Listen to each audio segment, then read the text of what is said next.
The blade pressed against Kalen's throat wasn't what surprised him.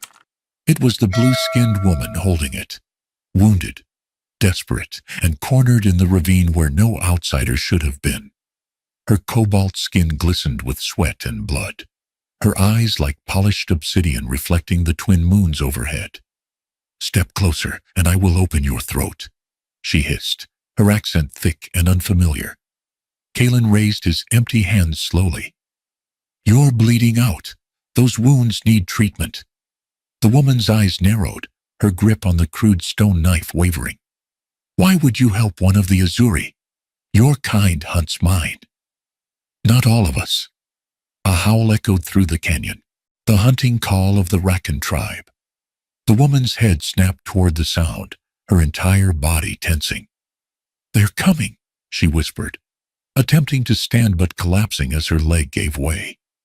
The gash across her thigh was deep, the blue-black blood seeping through her makeshift bandage. Kalen glanced toward the sound, then back at the wounded Azuri. The Rakan were notorious for their treatment of captives, especially the blue-skinned people from beyond the Great Divide.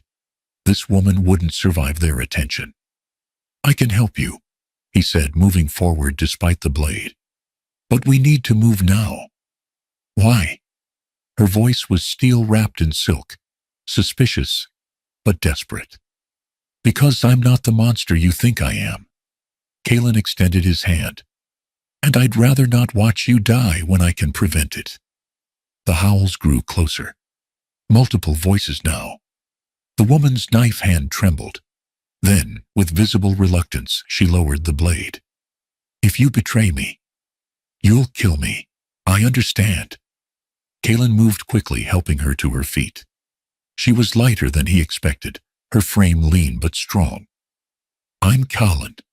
She hesitated, as though her name was a treasure too valuable to share. "Naira," she finally offered.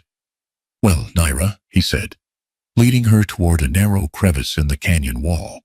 "Let's disappoint some Rakan hunters today." The passage was tight, barely visible unless you knew exactly where to look. Kalen had discovered it years ago while tracking a wounded sandcat. Now it would serve a different purpose. He guided Naira into the darkness, wincing at her suppressed sounds of pain. "Keep moving," he whispered. "The passage widens ahead." They emerged into a small cavern, illuminated by the faint bioluminescent fungi that clung to the damp walls. Here the sounds of the hunters were muffled, distant. Kalen eased Naira down onto a flat stone and unshouldered his pack. "Let me see the wound," he said, pulling out a water skin and clean cloths. Naira watched him warily, but extended her injured leg. The cut was deep, running from her outer thigh nearly to her knee. Without treatment, infection would claim her within days. "This will hurt," Kalen warned, uncorking a small clay bottle. "Pain and I are old friends," she replied, her jaw set. He poured the liquid, a mixture of fermented plant extract and mineral salts, directly into the wound. Naira's entire body went rigid, but she didn't cry out. Only the whitening of her knuckles, as she gripped the stone beneath her, betrayed her agony. "You're stronger than most warriors I know," Kalen observed as he began cleaning the wound. "Necessity," she replied through clenched teeth. "Not strength." As he worked, Kalen studied her. The stories said the Azuri were demons, soulless creatures who stole children and poisoned wells.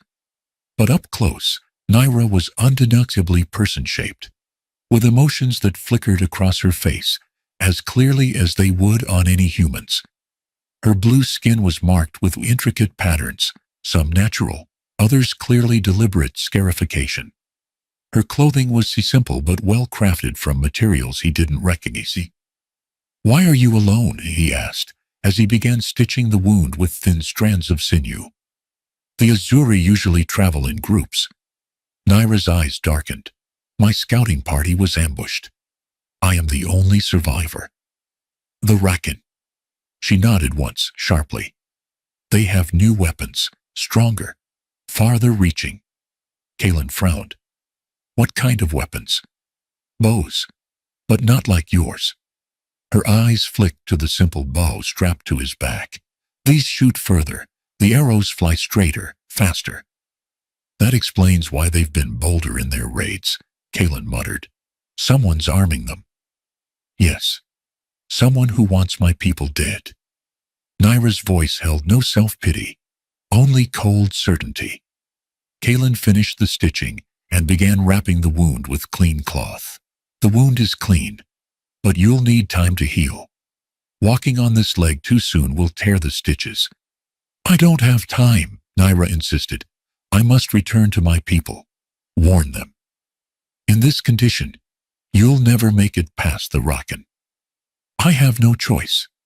Kaelin sat back on his heels, studying her. An idea formed. A dangerous, possibly foolish idea. I could help you get back, he offered. Nyra's expression hardened with suspicion. Why would you do this? Because if someone is arming the Rakan with advanced weapons, my village is at risk too. Our truce with them has always been fragile. She studied him, her dark eyes seeming to peel away his defenses. You would be killed if caught helping an Azuri. Only if we're caught. Kaelin finished securing the bandage. Rest. Eat something. We'll leave at first light. Nyra accepted the dried meat and fruit he offered, chewing slowly, deliberately, her eyes never leaving him. You are strange for a human. And you're not the demon my people claim the Azuri to be, he replied. Perhaps we've both been told lies. For the first time, something resembling a smile flickered across her face. Perhaps. Dawn broke with the eerie silence that often preceded storms in the Badlands. Kaelin had slept lightly, waking at every sound, aware of Nyra doing the same. Trust would take more than a single night. Her wound looked better in the morning light, the edges already beginning to close. Your people heal quickly, he observed. We have adapted to survive, she replied simply, testing her weight on the injured leg. She grimaced, but remained standing. Kaelin handed her a walking staff he'd fashioned from a fallen branch. This will help. She took it with a nod of acknowledgement, not thanks. The journey out of the canyon was slow and careful. Twice they froze at the sound of Rakan scouts, pressing into shadows until the danger passed. By midday, they'd reached the edge of the wasting, the vast expanse of twisted terrain that separated Kaelin's lands from the territory of the Azuri. We cross here, Nyra said, gesturing toward the maze-like formations of wind-carved stone. Kaelin frowned. The wasting is death to cross on foot. Rock slides, predators, no water. It is also where the Rakan will not follow, she countered. Their superstitions serve us now. There's a reason for those superstitions, Kaelin argued. People enter the wasting. Corpses come out. I know the safe paths, Nyra insisted. It is how my people travel undetected. Kaelin hesitated, then nodded. Lead the way. But we go slow. The first few hours in the wasting proved Nyra's knowledge was real. She navigated the treacherous terrain with confidence despite her injury, identifying subtle markers carved into rocks, symbols nearly indistinguishable from natural weathering, unless you knew to look for them. As the suns climbed higher, the heat became oppressive. Kaelin rationed their water carefully, aware that finding more would be unlikely. Nyra seemed less affected by the heat, her blue skin apparently adapted to the harsh conditions. Your markings, Kaelin said during a brief rest in the shade of a towering stone formation. What do they mean? Nyra's hand unconsciously traced the patterns that curved around her forearm. They tell the story of my lineage, my accomplishments, my place among my people. You're important then. Her expression remained neutral. I am Sentinel class, a guardian of knowledge. A scholar? A protector of what must not be forgotten. She didn't elaborate further. They continued through the afternoon, the terrain growing increasingly bizarre. Stone formations twisted into impossible shapes, defying gravity and logic. The ground beneath their feet changed from sand to a strange glass-like substance in patches. "What happened here?" Kaelin asked, kneeling to examine the glassy surface. "Your ancestors," Naira replied, "or so our history tells. They wielded fire that fell from the sky and turned stone to glass." Kaelin looked up sharply. "That's just a legend." "Is it?" Naira pointed to the horizon where a massive, partially buried structure of unfamiliar material protruded from the earth. "Your people once commanded powers beyond your current understanding, as did mine. We destroyed ourselves together." Kaelin stared at the structure, unsettled by its impossible symmetry and the material that resembled no stone or metal he knew. "If that's true, why do our peoples war now?" "Because it is easier to fear than to remember," she said simply. "Come. We should reach the sanctuary stone by nightfall." They walked in silence after that, each lost in thought. The terrain grew more challenging, requiring them to climb in places. Kaelin found himself impressed by Naira's strength, despite her injury. She moved with a fluid grace that made his own movements feel clumsy by comparison. As twilight approached, the wind began to rise, carrying with it a fine dust that stung the eyes and throat. "Storm coming," Kaelin warned, squinting at the darkening horizon. "The sanctuary stone is close," Naira replied, her pace quickening despite her limp. They crested a rise, and there before them stood a perfect circle of standing stones, each twice the height of a man. The stones were made of the same strange material as the buried structure they'd passed earlier, unmarked by time or weather. "What is this place?" Kaelin asked, his voice hushed. "Safety," Naira replied, leading him into the circle. The change was immediate and disorienting. Inside the ring of stones, the howling wind fell silent. The air was cool and still, the light softer somehow. "How is this possible?" Kaelin turned slowly, taking in the phenomenon. "The Old Ones understood forces your people have forgotten," Naira said, easing herself down onto a flat stone at the center of the circle. "These sanctuaries are scattered throughout the wasting. They will not harm us." Kaelin set down his pack, still uneasy but grateful for the respite from the approaching storm. Outside the circle, dust and sand began to swirl violently, but not a grain penetrated the invisible barrier created by the standing stones. As night fell, the temperature dropped dramatically. Kaelin built a small fire, watching as its smoke rose perfectly straight upward, unaffected by the tempest outside. Naira accepted the food he offered, their silence more comfortable now. "Why did you really help me?" she asked finally, her dark eyes reflecting the firelight. Kaelin considered his answer carefully. 6 seasons ago, Rakan raiders attacked my village. They took my sister. Everyone said she was dead, but I never found her body." "You think she lives?" "I think," Kaelin poked at the fire, "I think I couldn't save her then. But I could save you now." Naira studied him. "Guilt is a poor foundation for courage." "Maybe. But it got us this far." She nodded slowly. "My people have a saying. The path that leads backward sometimes points the way forward." "What does that mean?" "That healing often begins by returning to the wound." She shifted, wincing slightly. "Rest, Kaelin. I will take first watch." "There's nothing to watch for in here, is there?" A small smile touched her lips. Old habits. Despite his exhaustion, sleep came fitfully to Kaelin. The absolute silence within the stone circle was unnatural, more disquieting than the howling winds would have been. When he did sleep, his dreams were vivid and strange, filled with impossible cities and machines that flew through the air. He woke to find Naira standing at the edge of the circle, staring out at the wasteland. The storm had passed, leaving behind a transformed landscape. Dunes had shifted, new formations had emerged, old ones had been buried. "The path will be different today," she said without turning. "The storm has changed everything." Kaelin joined her, observing how the morning light cast long shadows across the alien terrain. "How will you find the way?"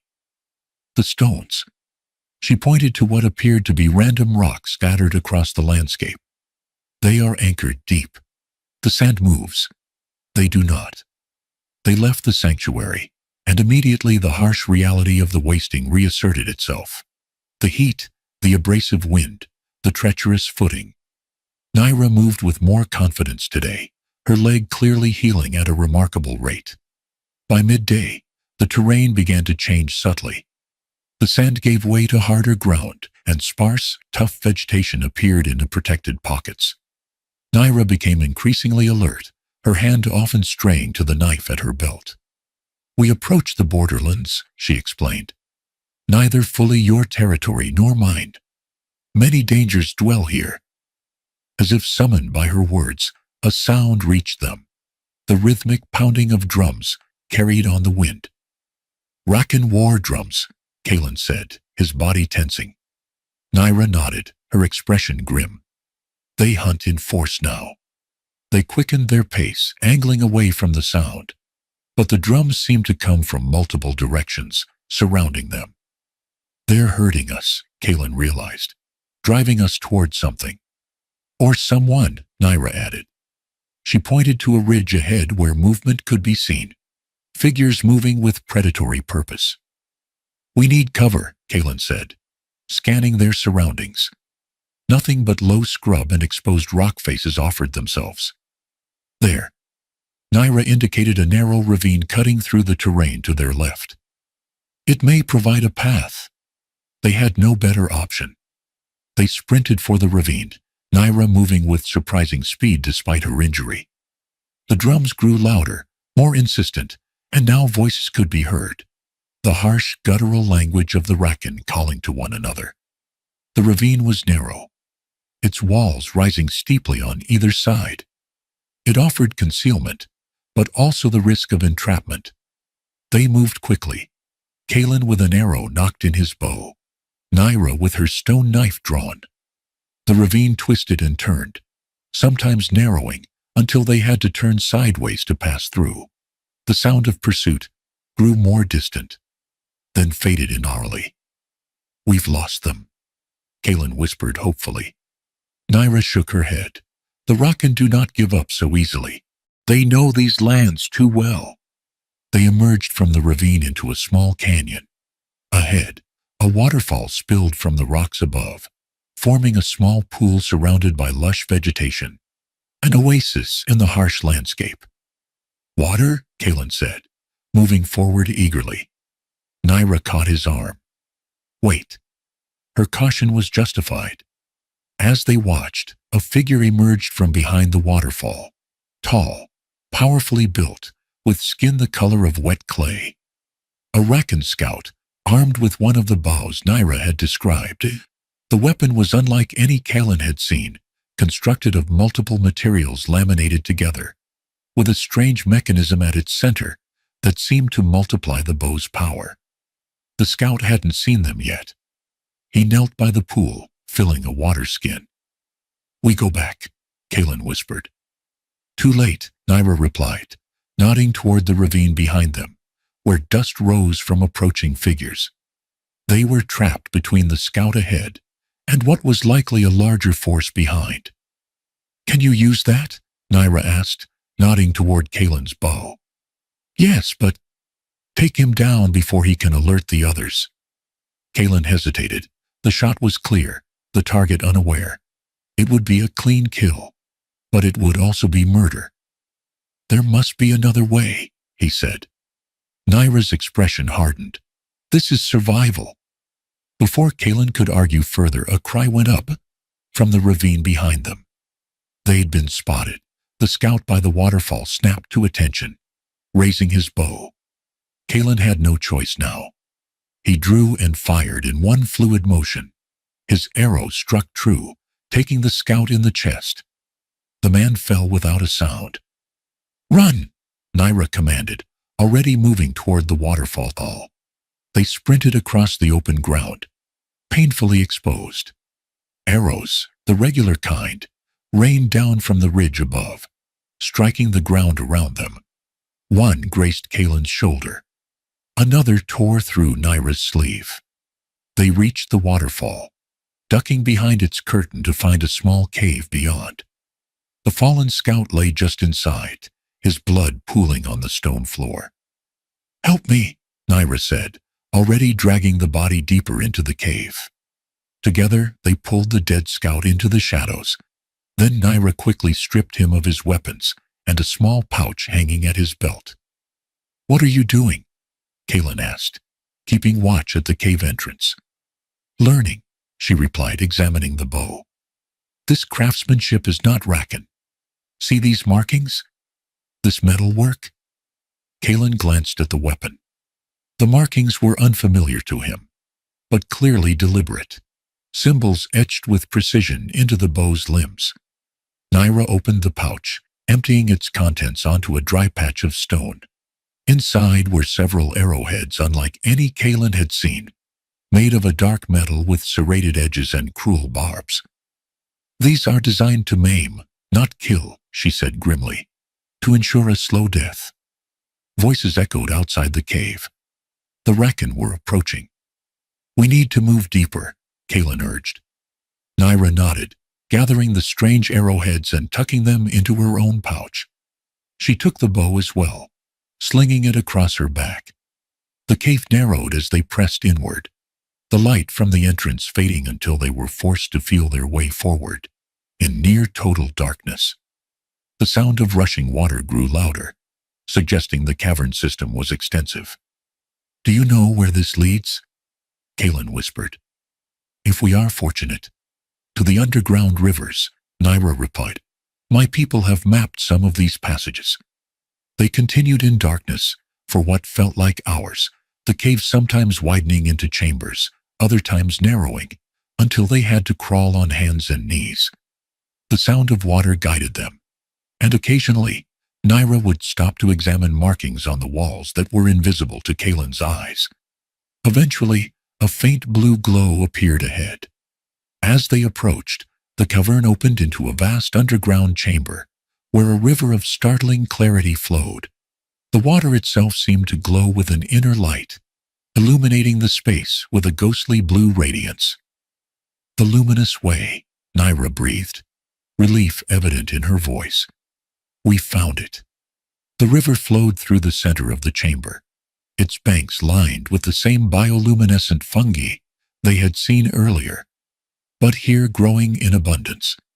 The light revealed intricate carvings covering the walls and ceiling, depictions of figures both human and Azure working together, building structures, sharing knowledge. "What is this place?" Kalen asked, his voice hushed with awe. "A record," Naira replied. "From before the Great Divide, when our Piahopals were Wani." Kalen moved closer to the carvings, tracing his fingers over images that contradicted everything he had been taught. "This can't be true." "Truth is the first casualty of hatred," Naira said, kneeling by the river's edge. She cupped her hands in the glowing water and drank deeply. "The water is safe. Drink. It will restore your strength." Kalen joined her, finding the water cool and sweet with a subtle mineral taste. Almost immediately, he felt his fatigue ebbing away, the cut on his shoulder tingling as if the water somehow accelerated healing. "This river flows beneath the wasting," Naira explained. "It connects to many cave systems, including those near my settlement. We can follow it to safety." "Your people live underground?" "Partially. The surface is too exposed to Rakan raids." She studied him. "You seem surprised." "I've been taught the Azuri live like animals in the wilderness. And I was taught humans burn our children for pleasure," she countered. "Lies serve those who wish to maintain hatred." They rested by the river, eating the last of their provisions. The eerie blue light made Naira's skin appear almost luminous, the patterns of her markings standing out in sharp relief. "These weapons the Rakan have," Kalen said, examining the bow they'd taken from the scout. "Who would provide them with such things?" "Someone who benefits from conflict between your people and mine," Naira replied. The Rakan are tools, not architects. But who? A splash from downstream interrupted him. They both froze, listening intently. Another splash closer this time, followed by the sound of something large moving through the water. "We're not alone," Kalen whispered, reaching for his bow. Naira already had the stolen Rakan bow in hand, fitting one of her own arrows to its string. "The river guardians," she said softly. "Not all are friendly." From around a bend in the underground river, a massive shape emerged. Sleek, serpentine, with scales that reflected the blue light like polished metal. Its head was elongated, lined with multiple rows of needle-like teeth, and its 6 eyes glowed with the same phosphorescence as the water. "River worm," Naira hissed. "Don't move." The creature paused, its head swaying as it tested the air with a forked tongue that seemed to crackle with static electricity. "It senses electrical impulses," Naira whispered. "Slow your heart if you can." Kalen tried to control his racing pulse, focusing on measured breathing as the worm drifted closer. The creature was enormous, easily the length of 3 men laid end to end, its body as thick as Kalen's torso. The worm's head swung toward them, all 6 eyes blinking in unison. It moved with surprising speed for its size, lunging forward through the water. Naira fired, her arrow striking the creature between its center eyes. The worm thrashed, its tail whipping the water into a luminous foam. Kalen loosed his own arrow, hitting the creature's neck. Dark blood, almost black in the blue light, spilled into the water. The wounded worm retreated, diving beneath the surface with a final thrash of its powerful tail. The splash drenched them both, the water momentarily burning against Kalen's skin before the sensation faded. "It will return," Naira said, already gathering their supplies. "With others. We must move quickly." They followed the river downstream, sometimes wading through shallows, other times forced to swim across deeper sections. The water's strange luminescence made navigation easier, but Kalen remained acutely aware of the threat lurking beneath the surface. After what seemed like hours of travel, the cavern began to change. The ceiling rose higher, the walls grew more regular, and soon they were walking through what appeared to be artificial tunnels, clearly shaped by tools rather than natural processes. "We approached the outer sanctum," Naira said, her pace quickening despite her obvious exhaustion. The tunnel widened into a large chamber, where the river split into multiple channels, flowing through carved stone gutters. Structures resembling buildings rose from the chamber floor, their architecture unlike anything Kalen had seen. Curves and angles, working together in impossible harmony, the entire complex illuminated by the same blue light that pervaded the river. "Your people built this?" Kalen asked in amazement. "Both our peoples built this," Naira corrected, "before memory." As they moved through the underground city, Kalen noticed figures emerging from doorways and side passages, all blue-skinned like Naira, all watching him with expressions ranging from curiosity to open hostility. "Outsider," someone hissed in heavily accented common tongue. "Human," another spat, the word made to sound like a curse. Naira stepped protectively closer to Kalen. "He is under my protection," she announced loudly, "by right of blood debt and shared purpose." A tall figure stepped forward from the gathering crowd. Male, his blue skin darker than Naira's, his body covered in elaborate markings that identified him as a leader. "Sentinel Naira," he said, his voice deep and resonant. "You were believed lost." "Nearly so, Elder Taran," she replied with a respectful inclination of her head. "This human saved my life when the Rakan ambushed our scouting party." The elder's gaze shifted to Kalen, studying him intently. "Is this true, human?" Kalen straightened. "I found her wounded in the canyon. The Rakan were hunting her. I couldn't leave her to die." "Compassion for an Azuri?" Elder Taran's expression was skeptical. "This is not the way of humans in our experience." Not all humans share the same heart, Naira interjected, as not all Azuri do. Kalen risked his life to bring me home. The elder considered this, then nodded slowly. Then we owe you a debt, human. I didn't help Naira to gain favor, Kalen replied. I did it because it was right. A murmur ran through the gathered Azuri, some approving, others clearly doubtful. Nevertheless, Elder Taran said, a life saved demands acknowledgement. He gestured to the surrounding chambers. You may rest here, recover your strength, before you return to your people. Elder? Naira stepped forward, her posture formal but urgent. I bring grave news. The Rakan carry new weapons, crafted with skills beyond their own.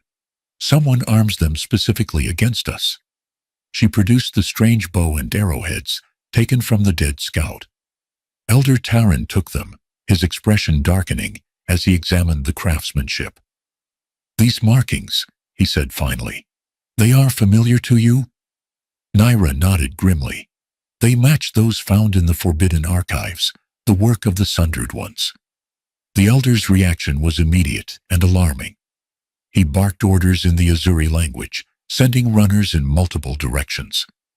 The crowd dispersed quickly, purpose replacing curiosity. What's happening? Kalen asked Naira. Preparations for war, she replied softly. The Sundered Ones were believed extinct, a faction that broke from both human and Azuri societies after the Great Cataclysm. If they have returned and are arming the Rakan, they seek to reignite ancient conflicts, Elder Taran finished, to prevent any possibility of reconciliation between our peoples. Kalen's mind reeled with implications. Why? What purpose would that serve? Power rises from division, the elder said simply. United, our peoples once created wonders beyond imagining. Divided, we are vulnerable to those who would rule what remains. Naira turned to Kalen, her expression grave. You must return to your people. Warn them of this threat. The Rakan are merely pawns in a larger game. I can't just leave, Kalen protested. Not now that I know the truth. Especially now, Naira insisted. Your people will not believe this coming from an Azuri. It must be you who carries the warning. Elder Taran nodded in agreement. The human speaks truth, Sentinel. If both our peoples are not prepared, the Sundered Ones will succeed in their designs. Kalen looked between them, understanding the logic, but reluctant to part ways with Naira so soon. I'll go, he said finally. But I'll need proof to convince my elders. You shall have it, Elder Taran promised. He removed an ornate pendant from around his neck, a circular device of unfamiliar material with intricate designs etched into its surface. This contains records from before the divide, images, voices, truths that have been forgotten. Your wise ones will recognize its authenticity, even if they fear its implications. Kalen accepted the pendant carefully. How do I activate it? It responds to thought and touch, Naira explained. Hold it and focus your intention to know truth. A young Azuri appeared, speaking rapidly to Elder Taran in their language. The elder's expression grew more troubled. Rakan forces gather at the western approach, he told them, in greater numbers than ever before. They carry the new weapons. They followed us, Kalen realized with a sinking feeling. No. Naira shook her head. This is too organized, too deliberate. They were directed here. By the Sundered Ones, Elder Taran confirmed. They have found what they long sought, the location of our primary settlement. The implications were clear. The Azuri, despite their remarkable abilities, were outnumbered. A direct assault would result in massive casualties. I need to get back to my village, Kalen said urgently. Gather warriors, return with reinforcements. There isn't time, Naira replied. The attack will come within hours, not days. Then what can we do? Elder Taran and Naira exchanged a long look, some unspoken communication passing between them.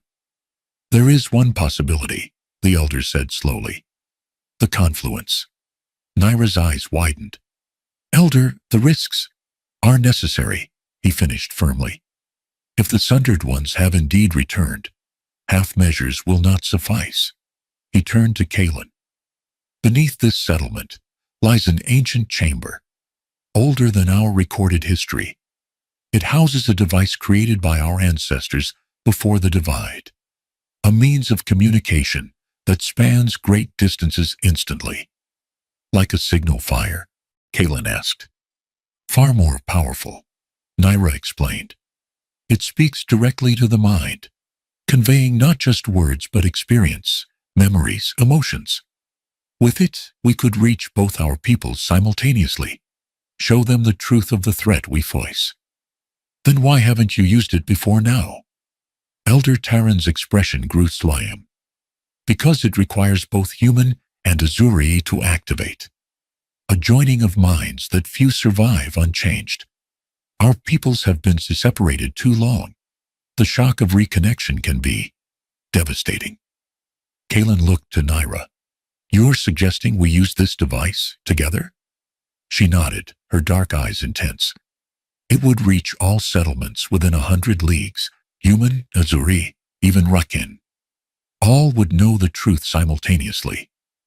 And potentially fracture our minds in the process, Elder Taran added grimly. You should understand the full risk before you decide. Kaelin considered the impossible choice before him. Return to his village, possibly too late to save either his people or the Azuri, or risk his sanity on an ancient device he barely understood. If we don't try, how many die? He asked finally. Thousands, Naira answered without hesitation. Maybe all of us, in time. Kaelin took a deep breath. Then we used the confluence. The chamber of the confluence lay deep beneath the Azuri settlement, accessed through a spiraling passage that descended far below the level of the luminous river. The air grew progressively cooler, the stone walls increasingly adorned with intricate carvings that seemed to shift and change when viewed from different angles. Elder Taran led the way, carrying a staff that emitted the same blue light as the river above. Behind him walked Kaelin and Naira, followed by several Azuri elders who spoke in hushed tones among themselves. Are you afraid? Naira asked softly as they descended. Yes, Kaelin admitted, but fear doesn't change what needs to be done. She nodded, her shoulder brushing his as they walked. My people have a saying, courage is not the absence of fear, but the decision that something else is more important. Your people have a lot of sayings, Kaelin observed with a small smile.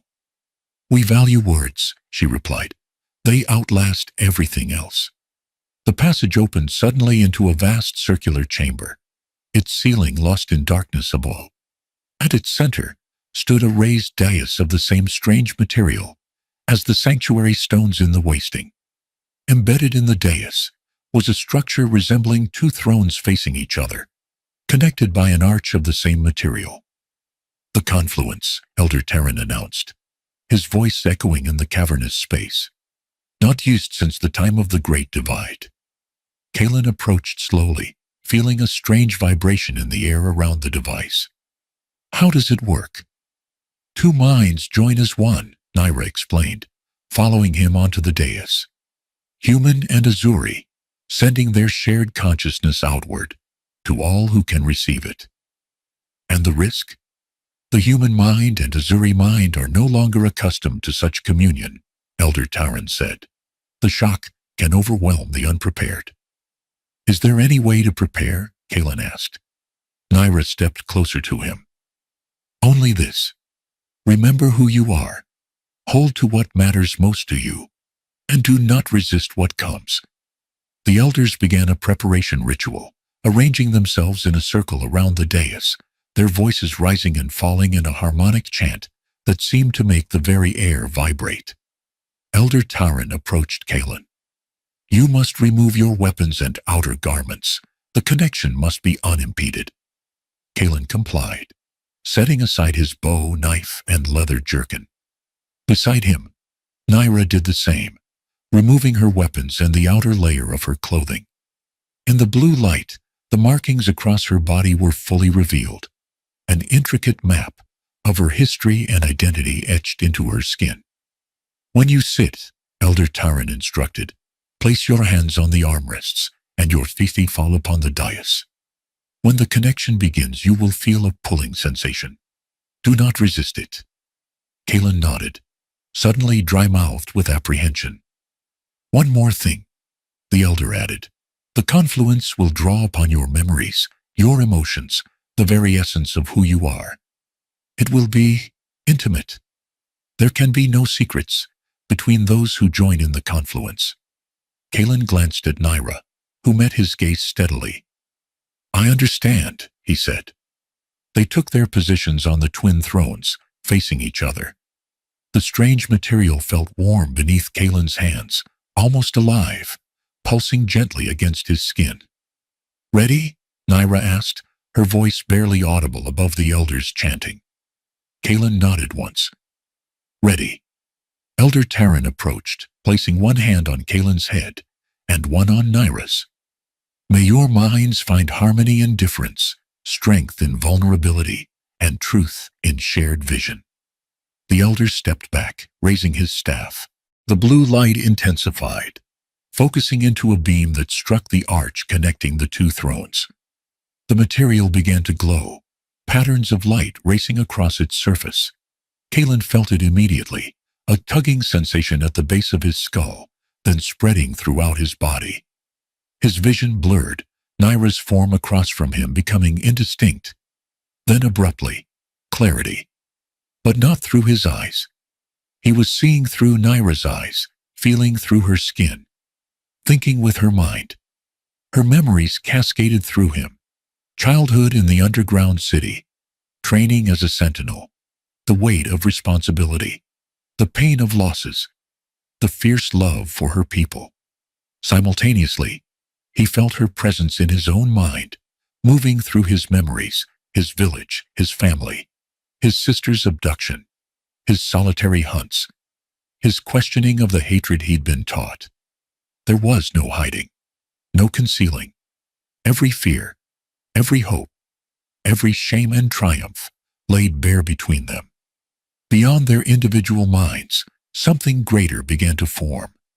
A shared consciousness that expanded outward, reaching beyond the chamber, beyond the settlement, racing across the landscape in all directions. Kaelin could feel countless minds suddenly connecting. Human villages, Azuri settlements, even Rakan encampments. Into each, they projected the truth they now shared. The manipulation by the Sundered Ones, the fabricated hatred between peoples, the ancient unity that had been shattered, and the imminent threat that now faced them all. The strain was immense. Kaelin felt as though his mind was being stretched to breaking point, pulled in too many directions simultaneously. Beside him, through him, Nyra struggled similarly, their shared pain threatening to overwhelm the connection. In desperation, Kaelin focused on what anchored him, not just his own identity, but what he had come to value in Nyra. Her courage, her wisdom, her capacity for growth beyond the limitations of her upbringing. He felt her doing the same, finding in him qualities that she respected and admired. Their mutual recognition strengthened the connection, stabilizing the expanding consciousness. The message flowed more clearly now, reaching farther, touching more minds. Then, abruptly, resistance.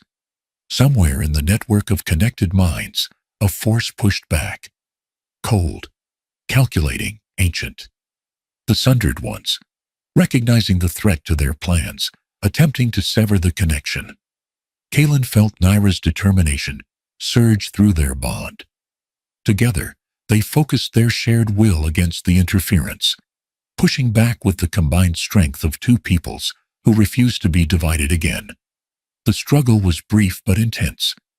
The opposing force shattered under their combined will, fragments of its consciousness scattering like dust in the wind. With that final resistance overcome, the message flowed unimpeded to all corners of the known lands. Every mind capable of receiving it now knew the truth, not as abstract concepts, but as lived experience, felt and understood at the deepest level. Slowly, the connection began to fade. Kalen felt himself returning to his own body, his own perspective, though echoes of Naira's consciousness remained, a permanent change to his understanding of the world and himself. When his vision cleared, he found himself still seated on the throne, his body drenched in sweat, his muscles trembling with exhaustion. Across from him, Naira looked equally drained, her blue skin paler than before, her breathing labored. But her eyes, when they met his, held a new recognition, the knowledge of someone fully known and accepted. "It is done." Elder Taryn's voice seemed to come from a great distance. "The message has been sent." Kalen tried to stand but found his legs unwilling to support him. Hands caught him. Azuri hands, helping him from the dais, supporting him as Naira was similarly assisted. "Did it work?" Kalen managed to ask, his voice rough and unfamiliar in his own ears. "Yes," Naira replied, her voice similarly strained. "I felt them receive it, all of them." "The Rakan forces at the western approach have dispersed," one of the elders reported, returning from above. "They cast down their weapons and departed in confusion." "And the sundered ones?" Elder Taryn asked. "No Simon. But their influence has been broken. The truth cannot be hidden again." Kalen and Naira were taken to a healing chamber, where they were tended by Azuri healers. The after-effects of the confluence were significant. Headaches, disorientation, moments of sensory confusion, where Kalen would briefly perceive the world through Naira's senses again. "The effects will fade with time," a healer assured them, "though some connection may remain permanently. Such is the nature of the confluence." Hours later, when they had recovered enough to speak privately, Naira joined Kalen in the small chamber where he rested. "Your people are coming," she said without preamble. "A delegation from your village, led by your chief elder. They seek dialogue." Kalen sat up slowly, his head still pounding. "Because of what they experienced through the confluence?" "Yes. They felt the truth as we did." She sat beside him on the sleeping platform. "They bring someone else as well. A young woman, rescued from the Rakan." Kalen's heart leapt. "My sister?" Naira nodded, a small smile touching her lips. "The Rakan released all their captives once the deception was revealed. She has been searching for you." Joy and disbelief warred within Kalen. "I never truly believed I would see her again." "Hope is persistent," Naira observed, "like the luminous fungi that grow even in the darkest caves." They sat in comfortable silence for a moment, the shared experience of the confluence making words seem almost redundant. "What happens now?" Kalen finally asked. "Between our peoples?" "A new beginning, perhaps," Naira replied. "Not without challenges. Generations of hatred cannot be undone in a day, even with the truth revealed." "But a start," Kalen insisted. "A chance to rebuild what was lost." "Yes." She looked at him directly, her dark eyes holding his. "And what of you, Kalen? Will you return to your village when your strength returns?" The question carried weight beyond its simple words. Kalen considered carefully before answering. "I will return, yes. My people need to understand what I've learned, but I don't think I can simply go back to the life I had before." "Because of the confluence?" "Because of you," he said simply. "Because I've seen a different way of being. Because I know now that the boundaries we create are more fragile than we believe." Naira's expression softened. "The sentinel path is often solitary. It need not always be so." Her hand found his, blue fingers intertwining with his own. The touch carried memories of their shared consciousness, of barriers crossed and understood. "There is much work to be done," she said. "Rebuilding trust, recovering lost knowledge, preparing. Should the sundered ones return in greater force, then we'll do it together," Kalen replied. "Between two worlds." Between two worlds, she agreed, but no longer divided. Outside the healing chamber, the sounds of the Azuri settlement continued. Lives being lived, work being done, a community enduring. Soon, humans would walk these passages again, not as enemies, but as tentative allies.